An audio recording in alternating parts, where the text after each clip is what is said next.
Hello बच्चों। बच्चों आज का जो हमारा सेशन है, जो हमारा टॉपिक है वो है डिक्रीजिंग फंक्शन। इंक्रीजिंग फंक्शन पे बात हम लोगों ने प्रीवियस वीडियो में कर लिया था। डिक्रीजिंग फंक्शन पे हम लोग जो है स्टडी करने वाले हैं। ठीक है, यहाँ पर ये हमारा क्या लिखा है, डिक्रीजिंग फंक्शन।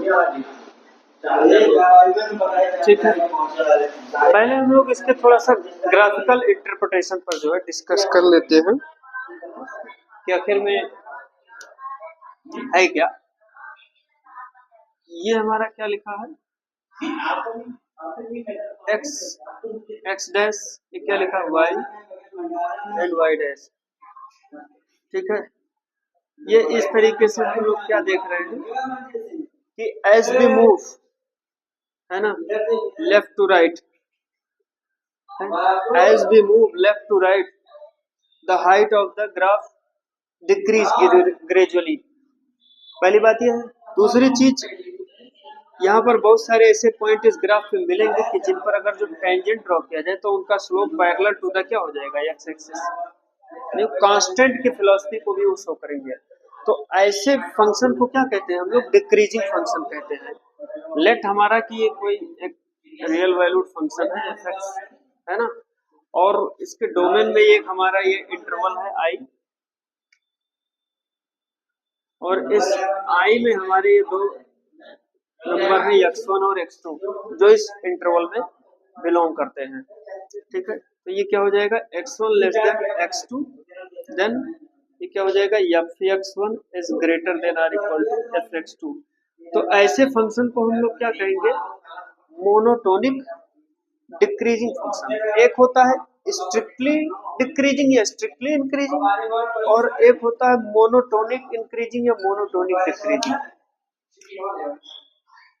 जो स्ट्रिक्टली इंक्रीजिंग है या स्ट्रिक्टली डिक्रीजिंग है उसमें ये इक्वल टू का कोई कॉन्सेप्ट नहीं होता है।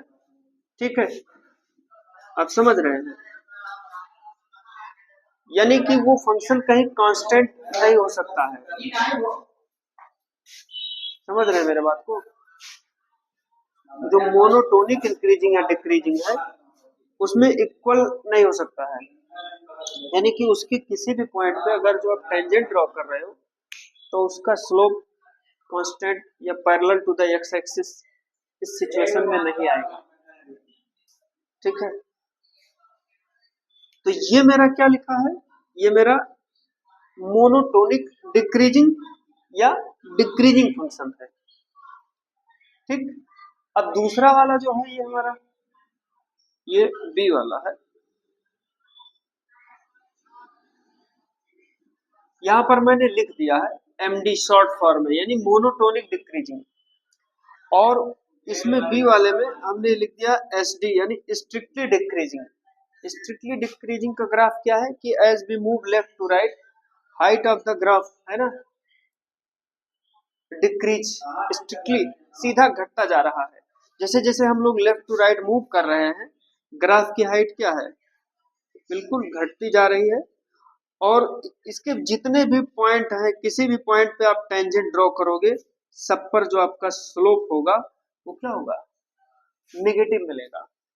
तो इसमें हम लोग क्या कहेंगे, S x1 less than x2 and imply that f(x1) is strictly greater than f(x2). यानी इसमें इक्वल टू नहीं लगा, किसी भी पॉइंट पर टेंजेंट का स्लोप कांस्टेंट नहीं हो सकता, घट ही रहा है, नेगेटिव ही है। तो ये मेरा क्या हो गया, ये हमारा हो गया स्ट्रिक्टली डिक्रीजिंग, और ये हो गया मोनोटोनिक डिक्रीजिंग। ऐसे इंक्रीजिंग में भी होता है मोनोटोनिक इंक्रीजिंग और स्ट्रिक्टली इंक्रीजिंग, या खाली इंक्रीजिंग बोल दीजिए मोनोटोनिक की जगह पर।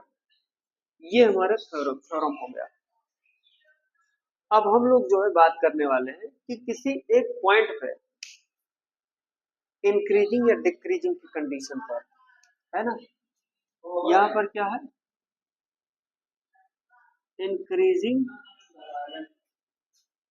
और decreasing function at x not ये एक्स नॉट एक पॉइंट है ना। ये लेट हमने सपोज कर लिया कि y equal to f x हमारा एक फंक्शन है और इसके डोमेन में, हालांकि ये तो मेरा रियल वैल्यूड फंक्शन है, ये हमको पता होना चाहिए, R V F that means real valued function. Domain और रेंज सब है ना, रियल नंबर होंगे या रियल नंबर के क्या होंगे, सबसेट होंगे। वो रियल फंक्शन होता है, जो रियल वैल्यूड फंक्शन होता है उसके रेंज जो है रियल नंबर के या तो सबसेट होंगे या रियल नंबर में भी हो सकता है। तो बेटा एक ये पर्टिकुलर पॉइंट है ना, इसके डोमेन में उस पे चेक कर रहा है, उस पे कह रहा है कि आखिर में इंक्रीजिंग या डिक्रीजिंग फंक्शन है तो क्या होगा। लेट एक ये हमने क्या ले लिया, बहुत small positive real number close to zero H को ले लिया है और एक्स नॉट के लेफ्ट में एक्स नॉट के राइट में उस पे बात कर रहा है। यहाँ पर लेट ये हमारा डोमेन है पूरा, बहुत सारे पॉइंट है, ये एक्स नॉट है, एक पर्टिकुलर पॉइंट पे बात करेंगे क्योंकि है तो ये रियल वैल्यू फंक्शन, तो बहुत लंबा चला जाएगा एक पर्टिकुलर पॉइंट पर। तो इसके लेफ्ट में क्या हो जाएगा, यहाँ पर ये एच है तो पहले इसके क्या हो जाएगा एक्स नॉट माइनस एच और बाद में इसके क्या हो जाएगा एक्स नॉट प्लस एच। अब आई इक्वल टू जो मेरा ये इंटरवल है वो मेरा क्या हो जाएगा एक्स नॉट माइनस एच और एक्स नॉट प्लस एच। इसमें इंक्रीजिंग और डिक्रीजिंग की बात वो कर रहा है इस पर्टिकुलर इंटरवल में। दो पॉइंट वो है हमारे x1 और x2 जो हमारे इस आई में आ रहे हैं इस इंटरवल में। तो पहला कंडीशन इसमें क्या कहा है बेटा कि अगर जो मेरा ये क्या है मोनोटोनिक इंक्रीजिंग की बात किया है इसने as well x1 less than x2, तो इम्प्लाइज दैट इसमें हम लोग क्या कहेंगे f, इसमें क्या हो जाएगा implies that f x one है ना less than or equal to f x two. ये क्या हो गया मोनोटोनिक इंक्रीजिंग क्योंकि इसमें इक्वल टू का सिंबल है। ठीक है, दूसरा वाला एक सिचुएशन है मोनोटोनिक इंक्रीजिंग हो गया, फिर ये स्ट्रिक्टली इंक्रीजिंग। आप मोनोटोनिक इंक्रीजिंग बोलो या इंक्रीजिंग बोलो है ना, डजंट मैटर है ना, both sentence are same sense. दूसरा क्या बेटा आपका ये क्या हो जाएगा x1 लेस देन x2, तो इम्प्लाई दैट ये क्या हो जाएगा f x one strictly less than f x two. ठीक, और तीसरा पॉइंट जो है एमडी आप बोल दीजिए मोनोटोनिक डिक्रीजिंग या डिक्रीजिंग, मैंने इसको मोनोटोनिक इंक्रीजिंग या इंक्रीजिंग भी लिख दिया है, you should have no confusion, यहाँ पर देख लीजिए भाई। ठीक है, तो ये मेरा क्या हो जाएगा x1 is less than x2, तो implies that ये क्या हो जाएगा f x1 is greater than or equal to f x2। सही से नहीं दिख रहा है,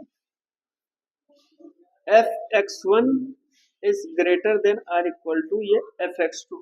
तो यहाँ पर क्या लग गया बेटा, ये उल्टा चला कि नहीं चला कि x बढ़ा है ठीक है तो y घटा है, या x घटा है तो y क्या है हुआ है ये बढ़ा है।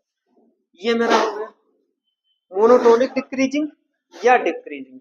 ठीक है, और डी वाला फंक्शन है हमारा स्ट्रिक्टली डिक्रीजिंग, तो ये क्या हो जाएगा इम्प्लाई दैट इसमें क्या है ये x1 लेस देन x2, तो imply that F x1 strictly greater than F x2।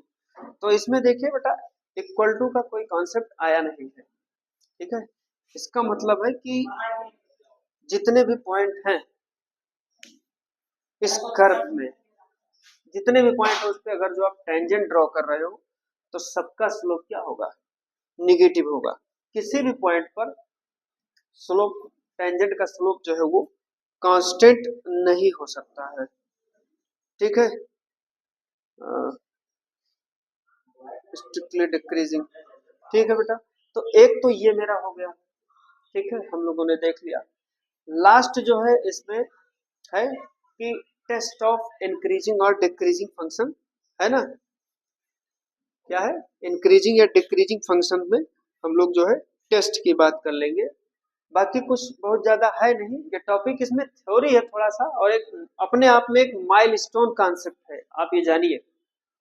ठीक है, इसमें इतना थ्योरी है। मैंने कोशिश किया है इस पूरे लेक्चर में कि थ्योरी को कम से कम बताया जाए और बहुत वेल डिफाइंड मैटर पर ही बात किया गया है, ज्यादा जो है अनयूजुअल बातों पर जो डिस्कस नहीं किया गया है। ठीक है, जैसे मैथमेटिक्स में क्या होता है कि जितनी चीजों की रिक्वायरमेंट है, जितनी चीजों पे कॉन्सेप्ट डिफाइंड होता है, आप उतना दो, फर्जी चीज पे बात करने का कोई औचित्य नहीं है।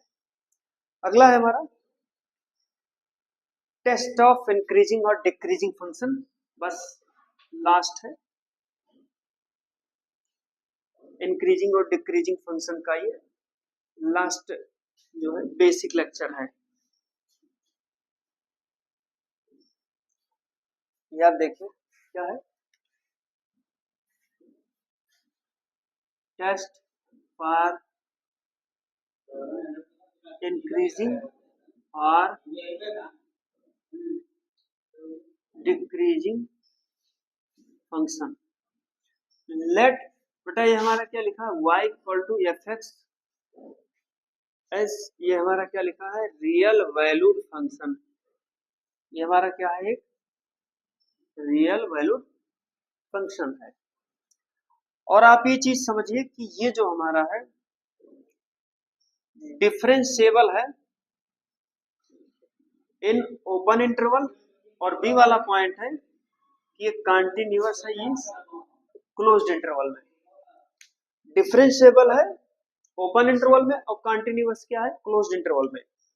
अगर पहला पॉइंट ये है कि y equal to f x, यानी कि जो मेरा मेंशन फंक्शन है इस closed interval a comma b में क्या है, इंक्रीजिंग है।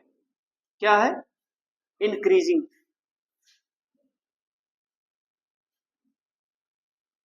है ना, for all x belongs to इस open interval a comma b में।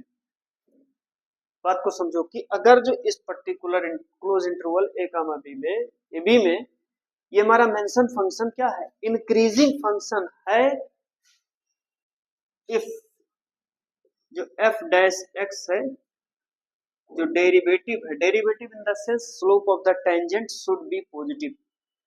ठीक, टेंजेंट का स्लोप क्या होना चाहिए बेटा, पॉजिटिव होना चाहिए। एक ये हो गया।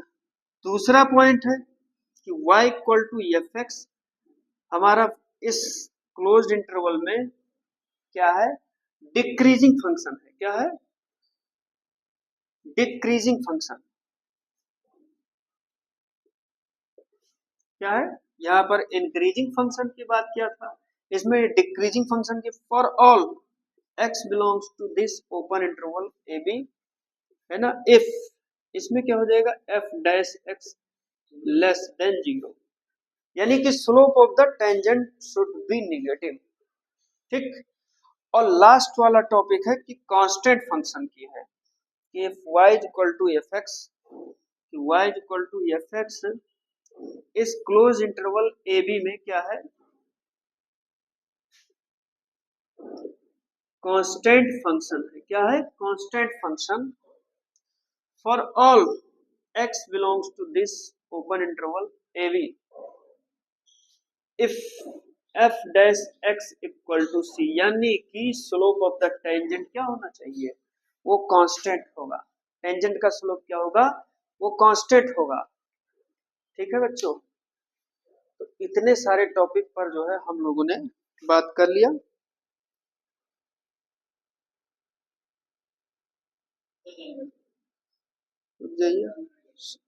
एफ डैश एक्स कांस्टेंट नहीं, ये 0 है यहाँ पर। हाँ ठीक, स्लोप ऑफ द टेंजेंट है, यानी ये f dash x equal to, हाँ ये मेरा क्या हो जाएगा, 0। टेंजेंट का स्लोप 0 होने का मतलब कि that is parallel to the x axis. यहाँ पर ये मेरा है, कंफ्यूजन नहीं होना चाहिए कि ये कोई कर्व है तो इस पॉइंट पे आप टेंजेंट ड्रॉ कर रहे हो, ठीक है, तो इसका ये स्लोप जो है वो एक्स एक्सिस के पैरेलल होगा। तो ऐसे केस में वो f dash x equal to हमारा क्या हो जाएगा, वो 0 हो जाएगा। ठीक है, तो बेटा हमने क्या देखा, इंक्रीजिंग फंक्शन के लिए क्या है कि slope of the tangent positive, decreasing के लिए क्या है 0, और कांस्टेंट फंक्शन के लिए क्या है, कांस्टेंट फंक्शन के लिए उसने क्या बताया है, कि कांस्टेंट फंक्शन के लिए टेंजेंट का स्लोप 0, और फिर उसके बाद में डिक्रीजिंग फंक्शन के लिए स्लोप ऑफ द टेंजेंट ये less than 0, that means negative, और इंक्रीजिंग फंक्शन के लिए ये हमारा क्या लिखा है, पॉजिटिव। जी हाँ बच्चों, तो ये हमारा जो है एक बेसिक लेक्चर जो है ये एंड हुआ इंक्रीजिंग और डिक्रीजिंग फंक्शन पे। बाकी अगले वीडियो में हम लोग जो है इस पर बेसिस क्वेश्चन को सॉल्व करेंगे। Thank you very much.